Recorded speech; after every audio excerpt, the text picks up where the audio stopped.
నేను స్టాండ్ అయి నిల్చున్నాను. పార్టీ కోసమే ఉండాలి, పార్టీ కోసమే పనిచేయాలని.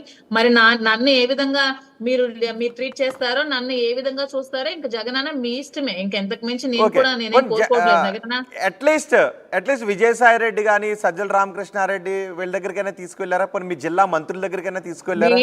నేను ఇంతవరకు ఇప్పుడు మాజీ ఎవరితోని మంత్రులు మాట్లాడలేదు, ఎవరిని దగ్గరికి తీసుకెళ్లేదు, నేను ఎవరిని కాంటాక్ట్ అవ్వలేదండి. ఇంతవరకు కూడా నేను ఎవరిని కాంటాక్ట్ అవ్వలేదు. ఎందుకంటే ఇక్కడ రెండు జరుగుతున్నాయి అంటున్నారు. మీ మీద బద్నాం చేస్తున్నారు, మీ పేరుని చెడగొట్టే విధంగా చేస్తున్నారు, మీ పైన బురద జల్లుతున్నారని చెప్తున్నారు, రాజకీయంగా ఎదగకుండా అడ్డుకుంటున్నారని చెప్తున్నారు. అంటే మానసికంగా వేధించడం ఒకటి, కెరియర్కి అడ్డుకట్ట వేసే పనులు చేస్తున్నారు. మరి ఇవన్నీ చూస్తే మీకు అనిపించట్లేదా? రాజకీయంగా నన్ను ఎదుకోకున్నా చూసారని మీకు అనిపించట్లేదా? రాజకీయంగా నన్ను ఎదగనివ్వకున్నా చూసారని మీకు అనిపించట్లేదు రోహిత్ గారు? యాజ్ ఏ హ్యూమన్ బీయింగ్ చెప్పండి, ఒక రిపోర్టర్ గా కాకుండా ఒక హ్యూమన్ బీయింగ్ గా ఇంత సపోర్ట్, ఇంత లేడీస్ ఫ్యాన్ ఫాలోయింగ్ ఉన్న నన్ను రాజకీయంగా తొక్కేశారని మీకు అనిపించట్లేదా? రాజకీయంగా నన్ను ఎదగనివ్వకున్నా చేశారని మీకు ఒక హ్యూమన్ బీయింగ్ గా చెప్పండి, ఒక హ్యుమానిటీ గ్రౌండ్స్ లో మామూలుగా ఒక కామన్ పీపుల్ లాగా ఒక మాట చెప్పండి. మీకు నేను అడుగుతున్నాను, మీకు నన్ను రాజకీయంగా ఎదగనివ్వకున్నా చేశారు, రాజకీయంగా నన్ను తొక్కేశారు, ఈ రాజకీయాల కోసమే నన్ను బద్నాం చేశారని మీకు అనిపించిందా, అనిపించలేదా? అవును, మీరు చెప్తున్న దాన్ని బట్టి చూస్తుంటే చూస్తున్న దాన్ని బట్టి కూడా, నేను చేస్తున్న కార్యక్రమాలు కూడా చూస్తున్న దాన్ని బట్టి కూడా చూస్తే మీకు అనిపిస్తుంది కదండి. ఇదే వాస్తవం. ఈ వాస్తవాన్ని జనాలు తెలుసుకోవాలని కోరుకుంటున్నా. ఒకవేళ మీకు అడ్డంకులు లేకపోయి ఉండుంటే ఈ పాటికి మీరు రాజకీయంగా ఏ పరిస్థితుల్లో ఉండేవారు, ఎలాంటి పదవుల్లో ఉండేవారు? అది భగవంతుడి ఇదండి. అది మనం ఎవరు చెప్పగలం? అది మన అదృష్టం. అది ఇది ఏ పొజిషన్ లో ఉండగా వరకు వచ్చి చేజారిపోయిన పదవులు ఏమన్నా ఉన్నాయా రాజకీయాల్లో? వాణి అనే వ్యక్తి నాకు అడ్డంకులు సృష్టించకపోతే నేను ఈ రోజు ఈ పదవుల్లో ఉండేదాన్ని అని చెప్పడానికి ఏమన్నా ఉందా? అలా ఏమీ లేదండి, అలా ఏమీ లేదు. కానీ నేను జగన్మోహన్ రెడ్డి గారి కోసం, ఈవెన్ జనసేన అక్కడ మనకు అప్పుడు ఇన్ఛార్జ్ గా ఉన్న కిరణ్ ఉన్నాడు కదా, కిరణ్ తను వచ్చి నాకు పిలిచి, వదిన నేను తప్పుకుంటాను, జనసేనలో మీరు మంచి పొజిషన్ లో ఉండండి, మీకు మంచి పొజిషన్ మేము ఇస్తాము, మేము పవన్ కళ్యాణ్ కూడా మీకు దగ్గరగా తీసుకెళ్తాము, మీరు రండి అని పిలిచినప్పుడు కూడా నేను వెళ్ళకుండా ఈ పార్టీలో పిలిచారా మిమ్మల్ని?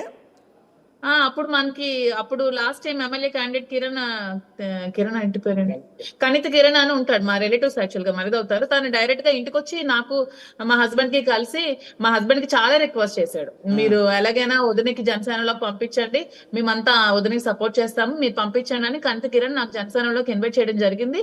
పవన్ కళ్యాణ్ కి మీకు డైరెక్ట్ గా కల్పిస్తామని చెప్పి, పవన్ కళ్యాణ్ ఒక రోజు వైజాగ్ వచ్చినప్పుడు కూడా మీకు తీసుకెళ్తామని చెప్పడం జరిగింది.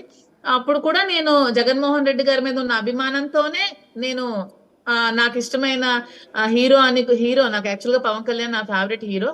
ఆయన కూడా నాకు జగన్మోహన్ రెడ్డి గారు రాజకీయ నాయకుడుగా నాకు ఇష్టం కాబట్టి నేను అప్పుడు పిలిచినా సరే నేను అటువైపు వెళ్ళలేదండి. ఈవెన్ అప్పుడు మనకి బీజేపీలో ఉన్న ఉదయ్ కిరణ్, హనుమంత్ ఉదయ్ కిరణ్ గారు కూడా నాకు పర్సనల్ గా వచ్చి నాకు బీజేపీలో జాయిన్ అవ్వమని కూడా రిక్వెస్ట్ చేశారు. అతను కూడా నాకు బీజేపీ నుంచి పిలిచినా నేను వెళ్ళలేదు, జనసేన నుంచి పిలిచినా నేను వెళ్ళలేదు.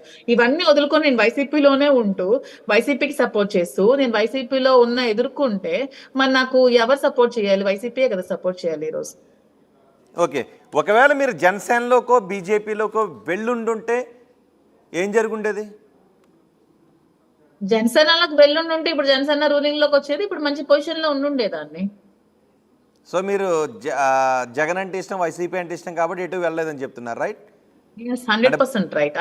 అదే పదవులు కావాలి, అవి కావాలి, ఓటమి గెలిపోవటంలో అవేమి అనుకోలేదండి. జగన్ గారు గెలవాలి, పార్టీ ఎలాగైనా రావాలి, ఎందుకంటే జగన్మోహన్ రెడ్డి గారు ఉంటే మాత్రమే పేదలు బాగుపడతారు. ఇంకా ఏ ప్రభుత్వంలో కూడా పేద ప్రజలకి అవేవి సరిగ్గా ఉండవని అనుకున్నాను కాబట్టి నేను వైసీపీలోనే ఉందామని నిర్ణయించుకుని వైసీపీలోనే ఉన్నాను. ఓకే, మీరు పవన్ కళ్యాణ్ గురించి మాట్లాడారు కాబట్టి హీరోగా ఇష్టం అని అన్నారు కాబట్టి ఒక క్వశ్చన్ అడుగుతా. అంటే పవన్ కళ్యాణ్ హీరోగానే ఇష్టమా, రాజకీయ నాయకుడిగా కూడా ఇష్టమా? నాకు పవన్ కళ్యాణ్ హీరోగా మాత్రమే ఇష్టం అండి. ఎందుకంటే పవన్ కళ్యాణ్ గారు డిప్యూటీ సీఎం అవ్వక ముందు చాలా వాయిస్ తో, చాలా హీరోయిజం తో ఉండేవాళ్ళు. ఇప్పుడు ఎందుకు చాలా సైలెంట్ అయిపోయారు అనిపిస్తోంది.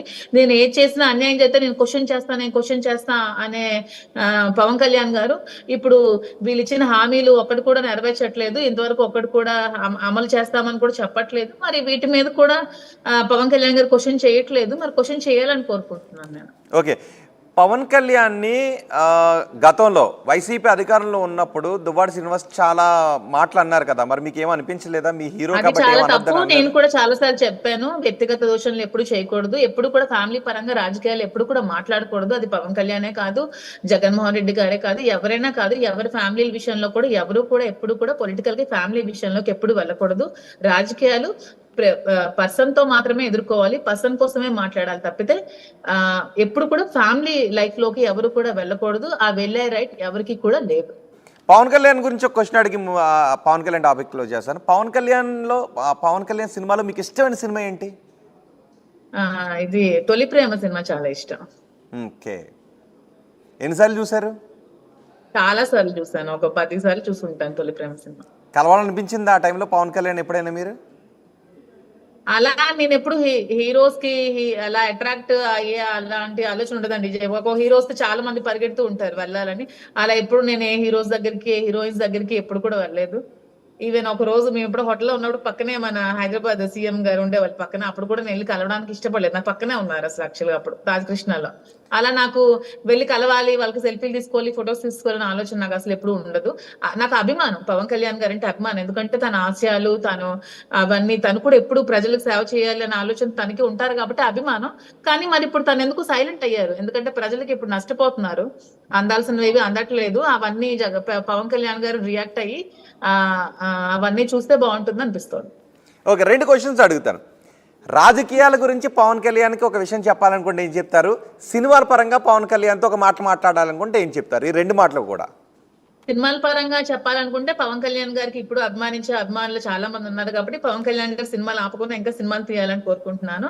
అదే విధంగా చాలా స్ట్రైట్ ఫార్వర్డ్ గా ఉంటారు పవన్ కళ్యాణ్ గారు కాబట్టి కూటమి ప్రభుత్వం ఇచ్చిన హామీలన్నీ నెరవేర్చేలాగా పవన్ కళ్యాణ్ గారు చర్యలు తీసుకోవాలని కోరుకుంటున్నాను. ఖచ్చితంగా ఏవైతే హామీలు టీడీపీ కూటమి ప్రభుత్వం ఇచ్చిందో, ఏవైతే అమ్మఒడి ఇచ్చిందో, ఇంకా ఏవో పథకాలు ఏవైతే హామీలు ఇచ్చారో సూపర్ 6 అనేవి, సూపర్ 6 కంపల్సరీ నెరవేర్చాలని పవన్ కళ్యాణ్ గారు నెరవేర్చేలాగా, ప్రభుత్వం నెరవేర్చే దిశగా పవన్ కళ్యాణ్ గారే చర్యలు తీసుకొని పవన్ కళ్యాణ్ గారే మాట్లాడాలని నేను కోరుకుంటున్నాను. పవన్ కళ్యాణ్ గారే మాట్లాడగలరు కూడా. ఓకే, పవన్ కళ్యాణ్ అన్ని సినిమాలు చూసారా మీరు? పవన్ కళ్యాణ్ గారు అన్ని సినిమాలు చూసానండి, అన్ని మూవీస్ చూసాను. ఓకే, మీతో మాట్లాడటానికి కాలర్ ఉన్నారు వర్మ దగ్గర నుంచి కాల్ తీసుకునే ముందు ఇంకొక క్వశ్చన్. మరి ఇప్పుడు వాణి కూడా అంటున్నారు ఈ సమస్యను తీసుకెళ్లి పవన్ కళ్యాణ్ ముందు పెడతాను అంటున్నారు. పెట్టమనండి, పవన్ కళ్యాణ్ గారు కూడా ఇలా ప్రాబ్లమ్స్ చాలా ఫేస్ చేసి వచ్చారు, అతను కూడా అర్థం చేసుకోగలరు. ఓకే, మీతో మాట్లాడడానికి భీమవరం నుంచి వర్మ ఉన్నారు. వర్మ, ముందుగానే చెప్తున్నాను, కాలర్స్ ఎవరైనా కాల్ చేసి మాధురితో మాట్లాడాలని అనుకుంటే పర్సనల్ అలిగేషన్స్ చేయొద్దు, వ్యక్తిగత దూషణ చేయొద్దు. మీరు ఏదైనా క్వశ్చన్ అడగాలి అనుకుంటే అడగండి, రాజకీయ పరంగా ఏదైనా మాట్లాడాలనుకుంటే మాట్లాడండి, కానీ వ్యక్తిగత దూషణ మాత్రం చేయొద్దు ప్లీజ్. అండ్ వర్మ గారు మాట్లాడండి. హలో, వర్మ గారు మాట్లాడండి. చెప్పండి సార్. హలో, వర్మ గారు మాట్లాడండి, మాధురి ఉన్నారు. మాధురి గారు. హలో, మాధురి గారు. హలో, హలో వర్మ గారు. ఏమండి? హలో వర్మ గారు, నమస్తే అండి, చెప్పండి. మాధురి గారు, మీ డేర్నెస్ ఖర్చు మాకు బాగా నచ్చినాయి. ఫస్ట్ ఆఫ్ ఆల్ ఏంటంటే దువ్వాడ శ్రీనారాయణ వేసి వ్యక్తిగతంగా క్యారెక్టర్ పరంగా మంచోడు, మాకు దేవవరం ఏరియా అయినా సరే ఆయన క్యారెక్టర్లు మా పార్టీ పరంగా, అంటే పార్టీ నేను వైఎస్ఆర్ పార్టీ పరంగా చెప్తున్నా, కర్షణ నాయకులు ఆంధ్రాలో కొడాల నాని, దువ్వాడ శ్రీను, పేరు నాని, రాయలసీమలో చాలా మంది బైరత్ సిద్ధార్థ రెడ్డి, అలా మంది చేయాలంటే ఇక్కడ ఒకడు. ఇలాంటి వీళ్ళకి ఉన్న డబ్బులు గడితే మంచిదే కాదు, చిన్న చిన్న పొరపాట్లు వస్తూ ఉంటాయి, పోతూ ఉంటాయి. అసలు పార్టీ దువ్వాడ శ్రీనివాస్ ఓడిపోవడానికి కారణమే అలా ఆవిడ ఫస్ట్ రివాంచ్ వరకు స్టార్టింగ్ లో మేము అందరూ చూస్తున్నాం లైవ్ లో. ఒక రోజు మాటకి రెండో మాటకి పొంతం లేదు.